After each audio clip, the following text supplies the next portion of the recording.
Needle Knight Leda is one of the new NPCs you'll encounter in Elden Ring Shadow of the Erdtree, and an important person for getting started with the expansion.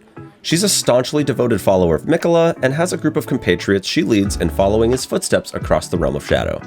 Throughout your journey, Leda will be there to guide you with letters dropped at key locations and physical encounters here and there. To complete her side quest, here's everything you need to know from where to find her, to the choices you'll face during her questline, and the outcomes of those decisions.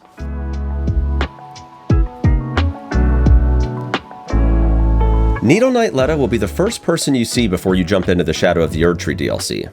You can find her at the Mohgwyn Dynasty Mausoleum in the Lands Between, which is located in the underground section of the map beneath Caelid. To begin the DLC, you'll need to have visited the Mohgwyn Dynasty Mausoleum and defeated Mohg, Lord of Blood. Doing so will unlock the Cocoon of the Empyrean Site of Grace, which is where you'll find Leda for the first time. She'll be gazing at the cocoon, where a withered arm hangs down. To begin the DLC, you'll need to touch the withered arm, but before you're transported to the Realm of Shadow, you'll want to talk to her first. In your first interaction with Leda, she'll ask you if Miquella has drawn you here, and then encourage you to touch the withered arm. Leda makes it clear during this encounter that she'll soon join you in the Shadow Realm, but also informs you that she has comrades you'll encounter as you make your journey who will be more than happy to help you. Once you've entered the Realm of Shadow, you'll be in Gravesite Plain. If you follow the main storyline in the first region that takes you northwest to Belorat first, you won't see Leda for a while. However, Leda will be there to guide you throughout the events of Shadow of the Erdtree with collectible notes. You don't need to think about Leda for a while until you finished up your exploration of Belorat Tower Settlement. After completing the Legacy Dungeon and killing the Divine Beast Dancing Lion, make your way out of the door to the east and ride the elevator up. At the top of this section, go to the end of the bridge and open up the door. You can then take the stairs up to the north.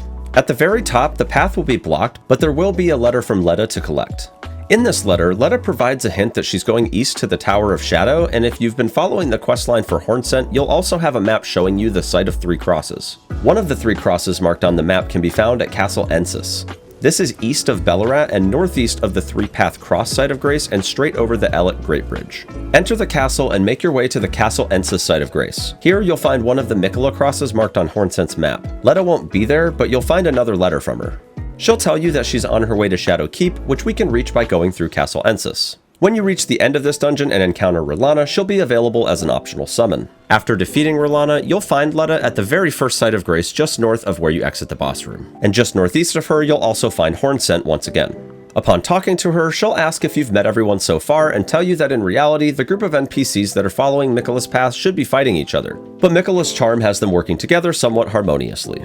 If you've been talking to Hornsent, you'll have the opportunity to ask Leda to learn more about him. The same can be said about Dryleaf Dane, who you can meet at the site of Grace and Miquella's Cross just east of the one that you're currently at. And aside from some lore, there's little else you can get from Leda at this time, so you'll want to shift your focus on speaking to Hornsent. He'll be able to provide you with an updated version of his map showing the location of 4 more Miquella's Crosses. And from there, the conversation with Leda will run dry until you approach the Shadow Keep, which triggers the breaking of Miquella's Great Rune. This is when things will start to change drastically for the NPCs, as Miquella's enchantment over them has been broken. Speak to Leda after this event and she'll acknowledge that the enchantment is broken. Unlike some of the other characters, Leda remains devoted to Miquella, and in fact, her focus shifts.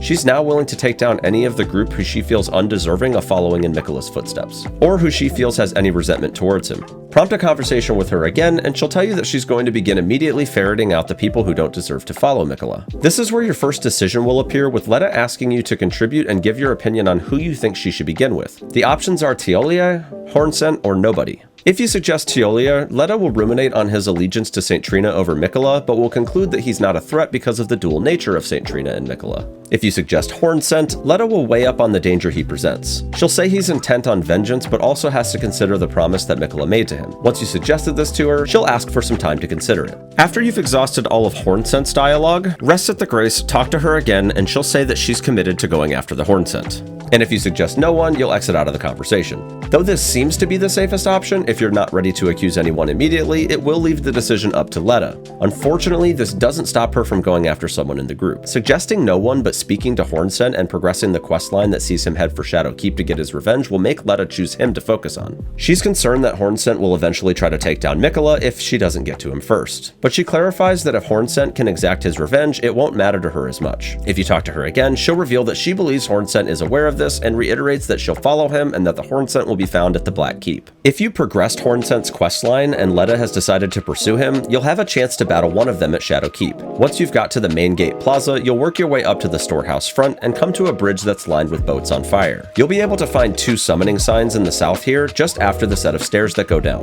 One is red and says that you can be summoned to help Needle Knight Leda, and one is golden where you can be summoned to help Hornsent. If you choose to help Leda, you can fight against Hornsent. Doing so will reward you with Hornsent's armor and his weapon. Return to speak to Leda after defeating Hornsent, and you'll also receive a lacerating cross tree talisman as a reward.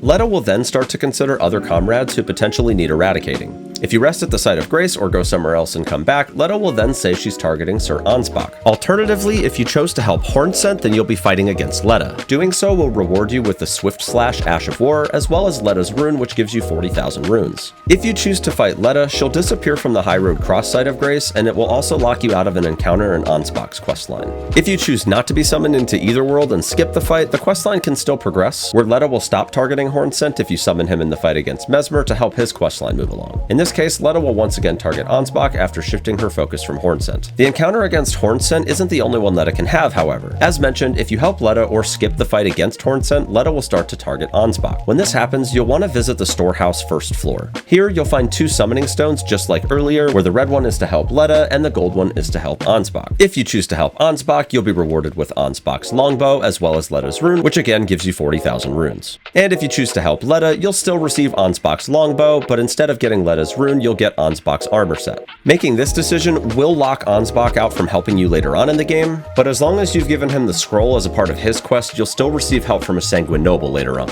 Returning to Leda after defeating Ansbach will reward you once again with another talisman, which is the Retaliatory Cross Tree Talisman. And at this point, aside from a couple of other messages left at the remaining crosses in the Realm of Shadow, there's not much else to do with Leda's questline until you reach the end of the expansion in Anir Elim. No matter what choices you've made throughout her storyline, as you approach the top of the tower, Leda will be there waiting for you. She'll challenge you to a fight against her, Dryleaf Dane, and any of the allies that have chosen to stick with Miquella after the Great Rune breaks. Now, depending on your decisions, this encounter can just be Dryleaf Dane and Leda, but if you talk to Mor after the Great Rune breaks and choose Put It Behind You after exhausting his dialogue, he'll stick with Miquella and become a part of the encounter. If you give Redmane Freya the letter after completing Ansbach's quest, she'll also join the encounter. And Hornsent will join the fight if you don't eliminate him as a part of Leda's quest, or if you fail to complete his own quest. As for Teolir and Ansbach, they both decide not to stick with Miquella no matter what you do, but you can summon them as an ally if you complete both of their respective quest lines, and of course for Ansbach if you choose not to eliminate him as a part of Leda's quest. And as mentioned earlier, as long as you've at least progressed far enough in Ansbach's quest, you'll be able to summon a Sanguine Noble in his place if you chose to eliminate him as a part of Leda's quest. Of course, this boss fight can get a whole lot harder or a whole lot easier depending on who's a part of it, but after this final showdown, you'll receive the armor sets for any NPC that you killed as a part of that encounter. And that concludes Needle Knight Leda's quest in Shadow of the Erdtree. Thanks so much for watching. For more tips and tricks to enhance your journey in the Realm of Shadow, check out our growing wiki on IGN.com. And for everything else, stick with IGN.